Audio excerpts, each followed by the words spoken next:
Starting to see a lot more of these signs this year. This is Coss Strand on the Ring of Kerry, or just off it by about half a mile. Not too many cars down here. Beautiful views and a great place to park up for a few hours. Another one of those amazing little places that you just stumble across. Absolutely beautiful. 2 or 3 other cars have been here. Couple just turned up now. But absolutely beautiful view back across the Beara Peninsula from the Kerry Peninsula. Time to make a quick bite to eat before I head on to Sneem, the next port of call on the Wild Atlantic Way. I did set up a chain hanging platform off the rear door, but found it just as easy to cook on the bed platform. Stood inside the back door. I fancied a quick pint and then went off and made dinner.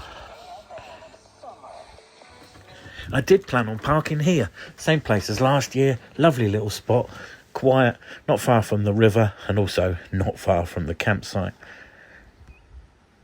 Most people that come to Sneem stay on the Goosey Island campsite, as you can see here. It's currently about €15 a night. There's no facilities, although you are allowed to use the facilities in the local pub where you pay for your camping. I've seen this as a meme before plenty of times, but never actually seen one in real life. Well done for making one to the local people of Sneem. Another view there of the Goosey Island campsite. The water levels do rise quite high here on this river. I'm currently just following a little route that's been made by the villagers. Lovely little walk. Then I saw what appears to be a thrush on the floor. First thought it was dead. I gave it a little nudge and it wasn't dead, but it was severely injured. Not sure what's happened to this thrush. Unfortunately, I think he's got a broken leg or wing.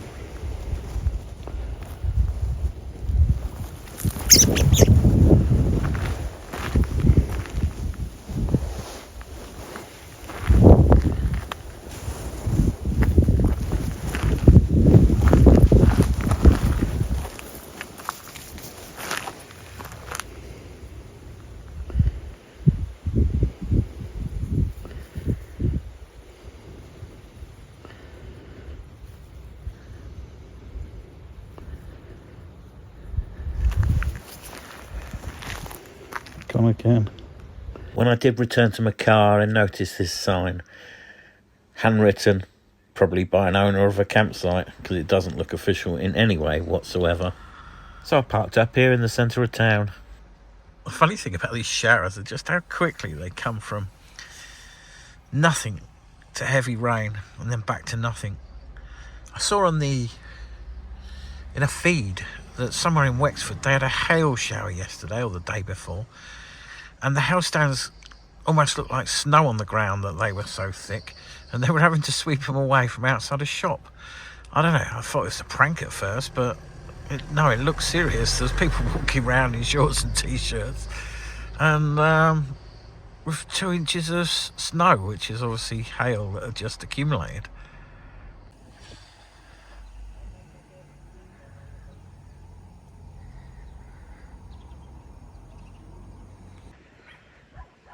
The sign says dogs are welcome as long as you clean up after yourself. But would you really want to pay to listen to that racket of neighbouring dogs just barking at each other all day long? They've been at it for 10 minutes since I've been around this area now, and no one's told them to shut up. Maybe they're left on their own. Anyway, not for me.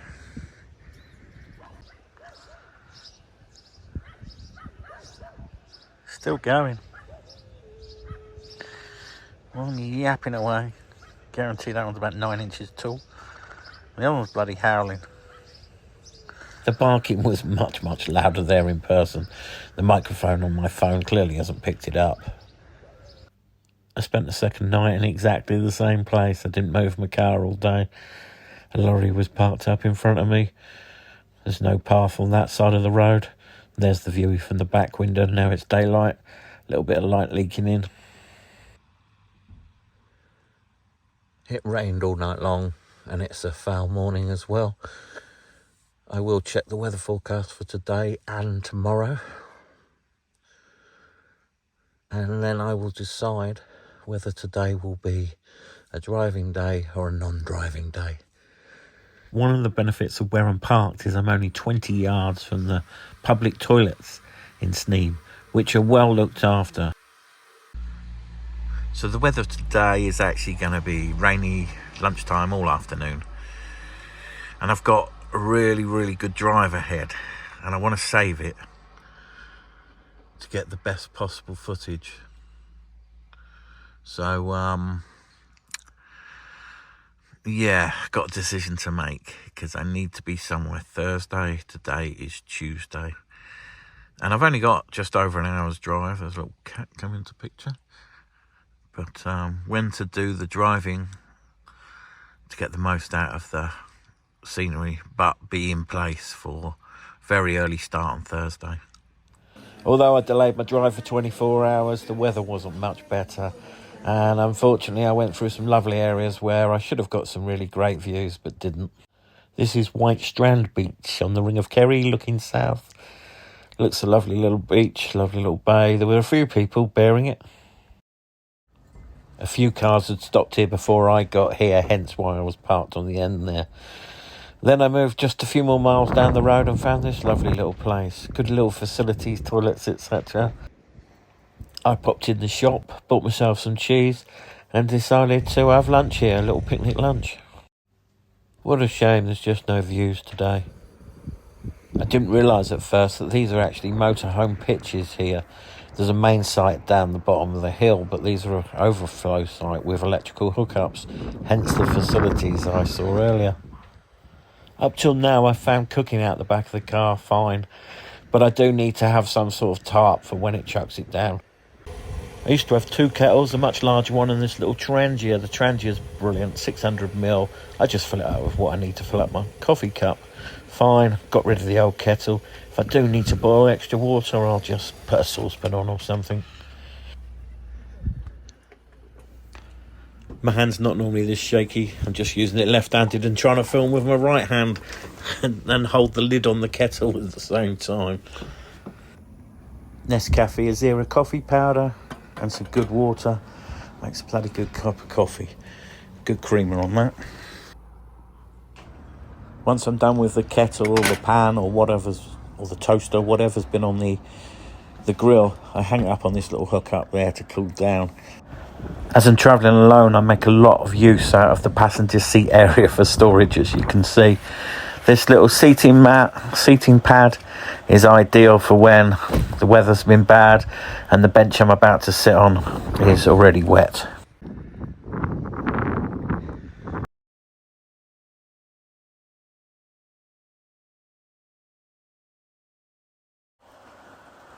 I keep the kettle and the coffee and a few other things in a little Powell's webbing pouch that's attached to the back door. Slots in there nicely. All the things I need. Although I installed a cheap sink, I've never used it. This is my way of doing the dishes, is clean with kitchen roll and then finish it off with some antibacterial spray and then go round again with the kitchen roll, so it's absolutely fine. Much easier to do with two hands. I had hoped for a clear day to do this section, but unfortunately it wasn't to be. So there's my view from one of the overlooks. Not a lot to be seen. Not quite sure what the warning is supposed to be here. Probably something to do with a cliff edge. Today's view of the Scariff Islands behind me. No, there's not much to see. A few days ago I complained that the sun had been relentless after 2 weeks in Ireland and sunny and hot every day, unable to find good shade and cool down.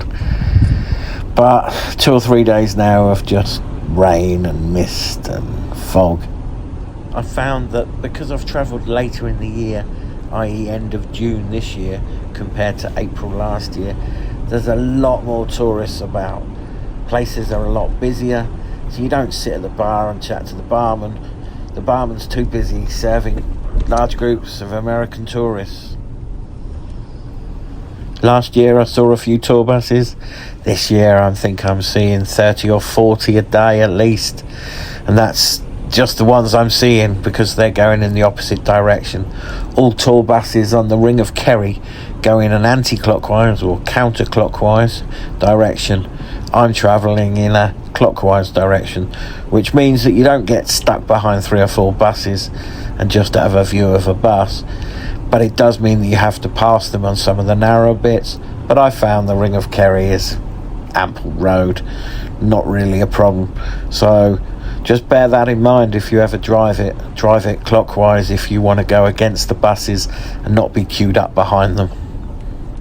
And another point is, when a tour bus that's right in front of you turns up at a nice viewpoint or a nice little place to get a drink or something to eat or whatever attraction it may be, you've got 30, 40, 50 people that have just beaten you there. I'm going to have a look through my phone backups and see what I can find from last year. I did have a lot of footage that I lost that was from dashcam, unlike this year's dashcam as you can see now. But I do have a lot of footage on my phone or on the iCloud that I filmed last year, never made into videos, and I will make it into videos, and I'll make it quite clear that it's footage from 2022 and not this year. This is the car park at the top, and I definitely remember filming here last year with much better view, so I'll definitely pull that out. Next stop today will be Portmagee, where I will visit the Skellig Exhibition Centre.